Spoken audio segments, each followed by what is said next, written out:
Nous sommes dans un lieu solennel. Nous avons de la chance d'être ici, et plus que de la chance, un honneur. Nous sommes entourés de symboles de la France, de l'histoire de la France, de la défense de la France. Ça nous conduit à une première observation. Plaider pour améliorer le sort des animaux, se battre pour prendre en compte leur intérêt, leur sensibilité, leur subjectivité, c'est prolonger une certaine idée que nous avons de la France. On entend souvent que l'engagement pour les animaux serait une misanthropie qui ne dit pas son nom, un amour de l'animal qui serait en fait un retrait d'une haine de l'homme. Non seulement c'est faux, mais c'est exactement le contraire. Beaucoup, parmi les défenseurs des animaux, se battent aussi pour les sans-abri, pour les malades, pour les précaires, sont dans des métiers sociaux, d'accompagnement, d'aide. La défense des animaux est une défense des plus vulnérables. Elle prolonge une sensibilité pour les plus vulnérables. Je veux le dire également, nous sommes humanistes. Pas un humanisme qui s'arroge des monopoles. Pas un humanisme qui s'invente des propres de l'homme en déniant aux animaux la raison, la conscience, la sensibilité. Non, nous sommes humanistes parce que nous considérons que des valeurs sont l'horizon de notre humanité, que des valeurs nous portent comme humains, et parmi ces valeurs, il y a le fait de prendre en compte les animaux qui sont à notre merci. Plaider pour les animaux, c'est une affaire de sensibilité, mais c'est également rendre compte d'une démonstration et d'une intelligence. Le traitement actuel des animaux pose d'immenses problèmes environnementaux, de production de carbone, de méthane, d'augmentation des risques d'épidémie. Il s'inscrit dans une situation d'inégalité des richesses, et pour le changer, il faut se pencher sur le droit, sur la légistique, sur le réalisme politique. Pour plaider pour les animaux, nous devons nous penser comme des ingénieurs. Cette intelligence de la condition animale nous inscrit en filiation de l'esprit français, celui des Lumières et de ses précurseurs au XVIIe siècle. Il nous faut à cet égard nous inspirer de Vauban. Nous en sommes d'une certaine manière les héritiers, car comme lui, nous devons faire coïncider l'analyse logique et le désir de justice. Maréchal de France de Louis XIV, ingénieur, architecte militaire, concepteur de fortifications et de citadelles, essayiste, Vauban a fait preuve d'une immense intelligence rationnelle, mais aussi de cœur. Vauban s'est très tôt intéressé au sort des plus vulnérables, des miséreux, pour lesquels il a pensé des réformes institutionnelles et fiscales. Il a parlé des animaux aussi, dans un mémoire intitulé « La cochonnerie », mais essentiellement comme des ressources pour répondre à la misère, et pas comme une démonstration même de cette misère, sans imaginer alors que la condition animale, plusieurs siècles plus tard, prolongerait cette considération pour les plus faibles qui fut la sienne. Ce sont ces mêmes qualités morales et intellectuelles qui doivent aujourd'hui nous conduire à penser notre rapport aux animaux comme le ferait un architecte, à penser les contours d'un système plus juste et plus doux pour eux, pour les animaux, et pour dire tout ce que nous devons accomplir pour leur respect, pour leurs conditions de vie et pour ce que leur traitement révèle de notre humanité. Ce concours de plaidoirie a deux objectifs: défendre les animaux et faire émerger des talents chez les jeunes. L'inscription au concours était ouverte aux 15-27 ans. Je veux à ce propos dire quelque chose que je pense très important. La limite d'âge n'est pas une coupure générationnelle. Je ne crois pas, et globalement nous ne croyons pas, que les jeunes compteraient davantage ou que seuls les jeunes pourraient plaider. L'engagement pour les animaux transcende les générations, et les plus vieux transmettent aux plus jeunes, c'est quelque chose que je crois très profondément, une sagesse et une expérience, et c'est aussi ça qui fait la force de l'engagement pour les animaux. Il n'est pas typé en termes générationnels. Et c'est justement pour ça qu'il y a une limite d'âge basse. Elle permet d'inciter les jeunes et les très jeunes à oser prendre la parole, parce que c'est un événement qui les met en valeur et qui sont souvent intimidés. Nous voulons que ce concours soit l'occasion pour les jeunes d'une transmission, qu'ils se révèlent aux aînés et qu'ils écoutent les aînés. Nous avons pensé et lancé ce concours en décembre 2021. Près de 50 personnes se sont engagées dans le processus de sélection pour plaider. 59% d'entre elles n'avaient jamais eu aucune expérience d'un concours de plaidoirie, ni comme candidat, ni même comme spectateur. Pour nous, c'est une marque de succès. Nous contribuons à vulgariser une pratique et à nous former tous ensemble pour demain défendre les animaux avec encore plus de poids. Parmi les candidats, 8 ont passé les épreuves de présélection avec succès et plaideront devant vous. Je veux dire aux candidats non sélectionnés qui peut-être nous écoutent que leur déception est normale, mais que nous les remercions et que nous sommes persuadés que beaucoup d'entre eux reviendront avec les moyens de la victoire. Parmi les 8 candidats qui plaideront devant vous, l'un d'entre eux recevra le prix du public. Ce prix, vous pouvez tous y participer. Pour ça, il faut que vous alliez sur le live qui se trouve sur Facebook ou sur Instagram, qui est sur le campus animaliste. Et il faudra que vous vous rendiez sur le chat de ce live à la fin des différentes plaidoiries pour voter pour la plaidoirie qui, selon vous, a été la meilleure. Et les plaideurs se disputent évidemment en priorité le prix du jury, avec comme récompense rien.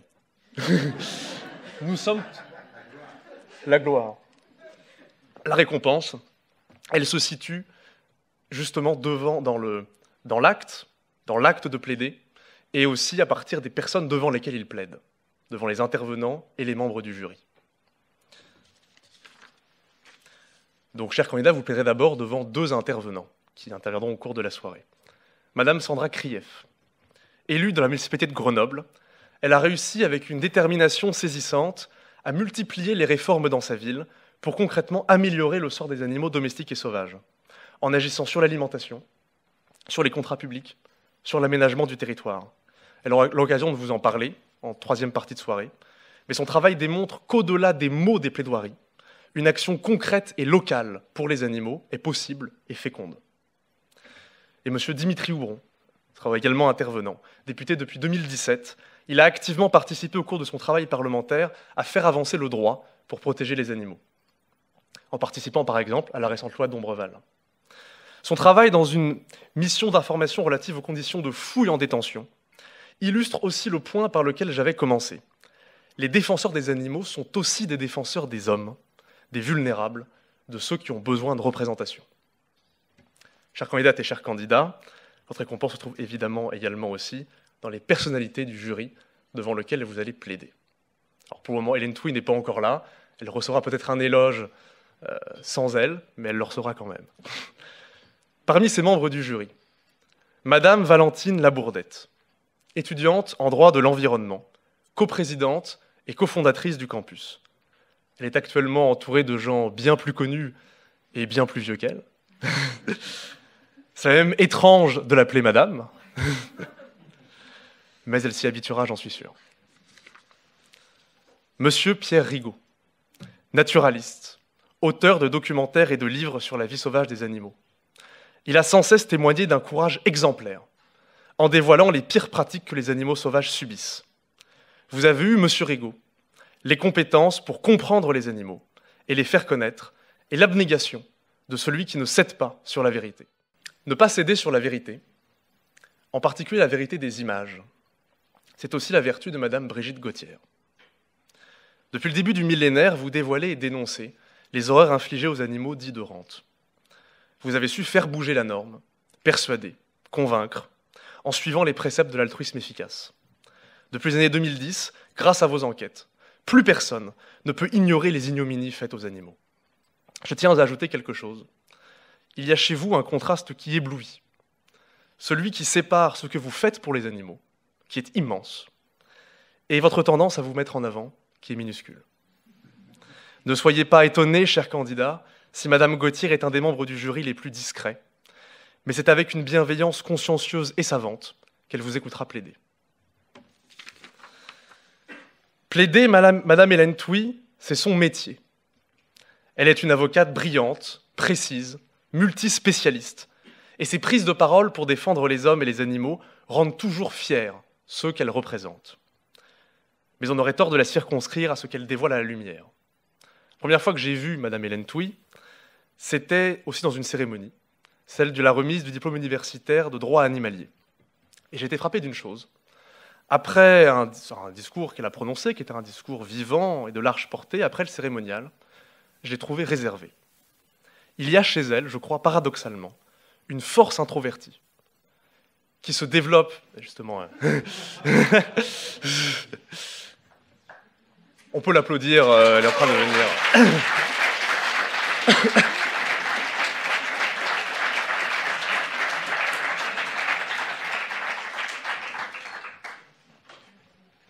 Il y a chez vous, du coup, Madame Hélène Touy, je crois, une force introvertie qui se développe dans le silence et puis qui se déploie dans la capacité de travail, dans la pensée stratège et dans la prise de parole en public.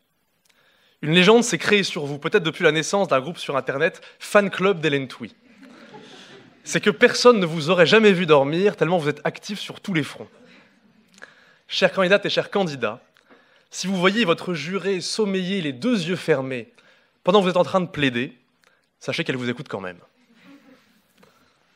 Monsieur le député Cédric Villani, on ne peut pas vous présenter sans parler de mathématiques. Ce n'est pas que je n'aime pas parler de mathématiques, c'est que je ne sais pas parler de mathématiques. Mais je dirais quand même ceci. Les mathématiques sont un langage, étranger et confus pour ceux qui le voient de loin, enthousiasmant et libre pour ceux qui le maîtrisent. Vous êtes d'abord un mathématicien de génie, obtenteur de la médaille Fields, qu'on dit être l'équivalent du prix Nobel. Et à ce titre, vous êtes, monsieur Villani, un maître du langage. Vous êtes également un élu de la République, un élu libre-penseur, associé mais pas dépendant, engagé mais pas tenu. Et vous vous battez pour les animaux avec vigueur et sincérité. Vous êtes même allé, il y a quelques semaines, avec Madame Krief, manifester devant les fermes de Beagles. Nous avons fait notre affiche du concours de plaidoirie en pensant à ça dans la foulée, par rapport à votre action à tous les deux. Nous sommes fiers, monsieur Villani, d'avoir un maître du langage, un élu de la nation et un acteur sincère pour les animaux dans le jury de ce concours. Maître Francis Tedjen, 6e et dernier membre du jury. Vous êtes un grand avocat, reconnu et spectaculaire. Tout au long de votre carrière, vous avez témoigné d'un intérêt vif pour la jeunesse et l'avenir de la profession.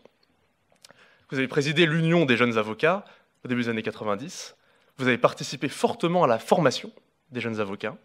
Et vous êtes devenu vous-même un des plus jeunes bâtonniers du barreau de Paris.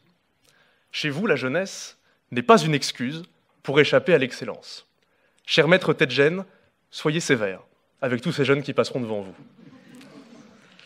Vous n'êtes pas insensible au sort des animaux, votre présence parmi nous nous donne aussi une ouverture et nous préserve du risque de l'entre-soi.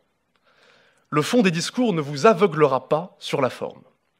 Francesca, qui vous a proposé de participer à l'événement, m'a dit que vous désiriez juger le niveau de français des candidats et faire une synthèse de leur plaidoirie.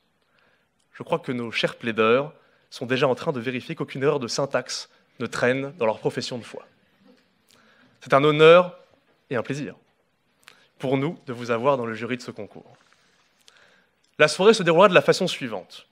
8 plaideurs passeront devant vous. Ils seront coupés en 2 morceaux, un premier groupe de 4 plaideurs en première partie et le second groupe en seconde partie. Entre les 2 parties, une entracte de 10 minutes suivie d'une activité avec la salle optionnelle de 10 minutes que Marion Bigouin animera. Cette activité donc est optionnelle et ces plaidoiries seront introduites et conclues par 2 prises de parole de membres du campus. Alice Pied pour l'introduction et Marion Bigouin également pour la conclusion. En 3e partie de soirée, le jury se retirera pour décider du vainqueur. Et pendant ce temps, les 2 intervenants, Madame Krief et Monsieur Houbron, vous présenteront leurs actions pour les animaux et la façon avec laquelle un élu peut concrètement agir pour eux, au-delà des discours. Ce sera aussi le moment pour vous de vous rendre sur le live, chères personnes du public, pour voter pour votre plaideur préféré. Le jury reviendra ensuite dans la salle, commentera l'ensemble des prestations, en se mettant ici, et déterminera les 3 premières places. M. Villani fera l'annonce des 3 premières places. M. Tedjen, à la fin, fera une synthèse générale, puis je conclurai la soirée en annonçant le prix du public. Et enfin, il sera environ 22h45 normalement, vous pourrez tous aller à l'événement le moins important de la soirée, un immense cocktail dînatoire entièrement végétalien. Les plaidoiries doivent durer entre 6 et 9 minutes. Je m'assurerai qu'elles ne dépassent pas ce temps. Je ne dis pas que je couperai au bout de 9 minutes et 1 seconde, mais peut-être que je couperai au bout de 9 minutes et 2 secondes.